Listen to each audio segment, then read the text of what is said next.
cool. Josh, first question. First of all, congratulations. Let's get straight to it. There's a bit of a debate about the body shot. How good a shot was that body shot? Well, that sank right in. I felt it sinking in straight away. I knew from watching him on videos of him, like he swings on the break when you're in close on the clinch. He swings straight away, always with a hook or an uppercut.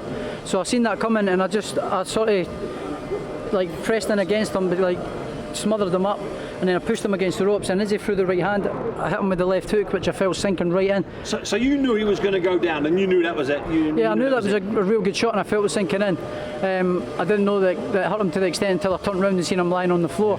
But when I watched it on the replay there, you can see it sunk right in. I felt it going right through my arm, so I knew it was a good shot. Now, it was only 2 minutes and 41 seconds of it, but I'm going to put something to you. I like the look of him. He was big, he was rangy. Okay, he left himself a bit open when he lifted his elbows up, but he looked, I'm going to ask you, was he as heavy-handed as he looked? 100%, yeah. I could go as far as saying, I know people go, aye, right, you're talking a bit of nonsense here, but I could go as far as saying that's the heaviest puncher I've been in with. As a professional, very heavy-handed, because he came out straight away and stiff jab, and I thought he was quite strong. And then he lunged in with the 1-2, and he kind of half nicked his on the end of the shot. But never hurt us or nothing, but I felt the weight of it, straight away, so I knew he was very heavy-handed. So then that switched me on to take my time and set things up and be patient rather than go in and try and land a heavy shot straight away. I was nice and patient and set that shot up, which come off the end of the break. And also, Ben, how big was he? I mean, he seems to have not just put on a stone and a half, he seemed to have gained a couple of inches. Yeah, ginormous. He's big, he's tall, he's long. We knew going into that he was going to be a tough fighter. We knew, and I said before all the way through, not just saying it for the sake of saying it, he was a dangerous opponent.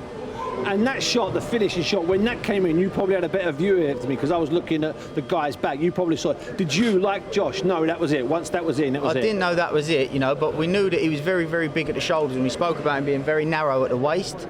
So it was something that was spoke about him not being as strong to the body. But it was a fantastic shot that Josh found. And Josh is a phenomenal body puncher, one of the best in the world, as he's shown again. So now, of course, it's lovely to get a world title defence, a couple of belts, and you do 2 minutes and 41 seconds. It is nice, but did you want some more rounds? Would you have preferred some more rounds? You know what? It was a great shot, lovely shot. But we've been working on the gym, and I would like to have shown what we've been working on and polishing up on. I felt great there. Just nice and patient, straight away, nice and patient and poised. I would have liked to have shown a bit more what we've been working on and shown what Ben and I have been improving on. But you know what, you don't get paid overtime, and got him out there straight away, so I can go and get my usual after fight pint and pizza. So yeah, I'm looking forward to it, just relaxing there. Yeah, you'll have to find somewhere because it has gone 10, but that's a different story. I'm sure you'll find somewhere. Or tomorrow then. Let's throw it forward, okay? Now you've talked about opponents going forward. Ramirez, obviously, in the dream fight would be outdoors, Edinburgh Castle next summer. Do you really want to wait another 9 months, 8 months, 7 months? No, 100%. I want Ramirez next, 100%. He's a very good champion. He's unbeaten like myself, hungry at the top of his game.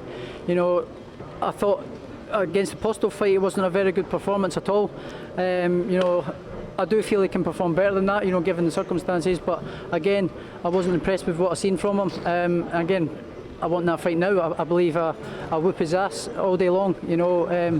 I just believe I've got the beating of him. I've never seen anything from him that I haven't seen before. So yeah, I want that fight as soon as possible. Obviously, I know the situation with the mandatory and stuff, but hopefully we can sort of get that worked out. And I would like to, for selfish and personal reasons, to get that fight next. I feel I deserve it.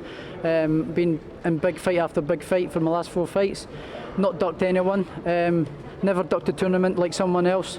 So yeah, I'm game. That I'll fight the best whenever they want.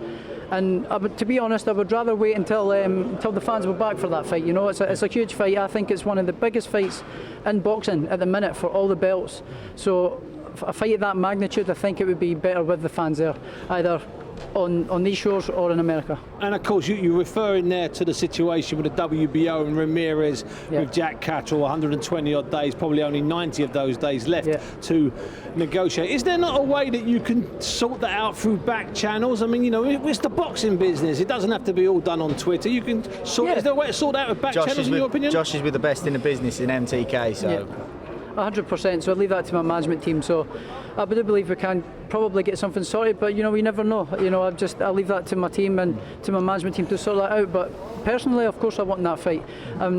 If Jack Catterall does get a shot, then he does deserve it. You know, I can see from where his point of view as well, because he's been mandatory for a very long time, and if I was him, I wouldn't want to be waiting either and stepping aside money or whatever like that. You know, I would want my shot if I was Jack Catterall as well. So I can see where he's coming from, but personally, I want to fight next. And that's I want to be the man to beat him. And in theory, you and Catterall down the line could be turned into a very big fight. Yeah, 100%. Yeah, very big fight. Ben, I'm going to ask you this. It's only 2 minutes and 41 seconds. You've already talked about all the stuff you saw in the gym when you were in Spain and when you've been in your gym.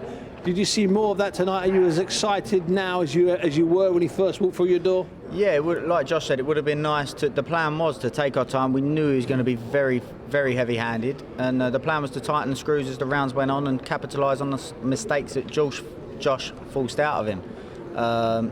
But obviously, I'm over the moon for it to be over and done with.